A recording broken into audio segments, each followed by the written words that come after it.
কি অবস্থা? ভাই আসসালামু আলাইকুম। ওয়ালাইকুম আসসালাম, কেমন আছো? ভালো আছেন নি? হ্যাঁ আছি ভালো। কি অবস্থা তোমার? এই তো ভাই ভালো আছি। কই যাচ্ছেন? এই যাইতে আছি এইতে তা এই গরি- আপনার তা হ্যাঁ গরিবের দেশে হাতির পাড়া। গরিবের যে আদেশ ফিরে মানে আপনার বড় লোক মানুষ ভাই, টাকা পয়সার অভাব নাই। ভাই আমরা বড় লোক মানুষ কইস কেরাম মেরে।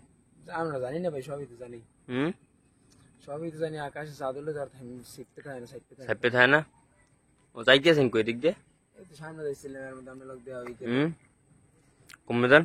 সামনে যাইছিলাম, বললাম তো ভাই। বন দিয়ে আমরা একটু কথা কই। তখন নাম কই কি কোন ভাই? তা এখন কি করেন ঠরেন ভাই? অনেকদিন পর দেখলাম আমারে। কি করবো ভাই, ঘুরি ঘুরি খাইলে কাম কাজ নাই, টাইম কেস নাই। বেকার। এটা করছি বিয়া, হ্যাঁ হ্যাঁ সেট ঘরে অশান্তি, ঘরে আর অশান্তি কে ভাই? বুঝলাম না আমি। কাম কাজ করতে পারি না, বউরে তেল সোনো নুন টুন কিছু দিতে পারি না। কাম কাজ করে না খেলি এখন দিতো। নাই ভাই, হুম কাম কাজ নাই। কাম কাজ নাই মানে কি করেন নাই আপনি ভাই, ভাই? হ্যাঁ কোনো কাম কাজ নেই। কোনো কাম কাজ নাই না?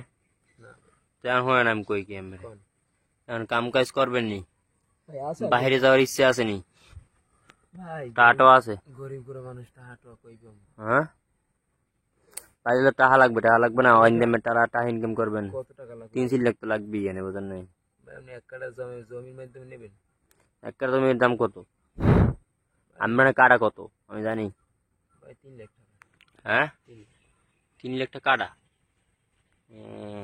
তো দেড় কাটা তো